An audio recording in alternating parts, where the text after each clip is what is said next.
અમરેલીના ગાવડકા ગામ નજીક શેત્રુંજી નદી આવેલી છે. ત્યાં 4 યુવકો નહાવા પડ્યા હતા.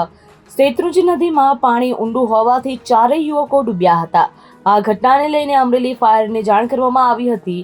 તો ફાયર કંટ્રોલ રૂમને જાણ કરતા ફાયર ઓફિસર SC ગઢવી સહિત ટીમ તથા તાલુકા પોલીસનો કાફલો પણ ઘટનાસ્થળે પહોંચ્યો હતો. જ્યાં નદીમાંથી ડૂબેલા 4 યુવકોને રાત્રિના સમયે બહાર કાઢવામાં આવ્યા હતા.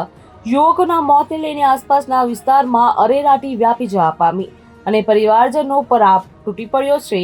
ચારેયના મૃતદેહને PM અર્થે અમરેલીની સિવિલ હોસ્પિટલ ખાતે ખસેડવામાં આવ્યા. આ ઘટનાના પગલે લોકોના ટોળે એકઠા થઈ ગયા હતા અને નદી કાંઠેથી 2 બેગ પાકીટ સહિત ચીજવસ્તુઓ મળી આવી હતી.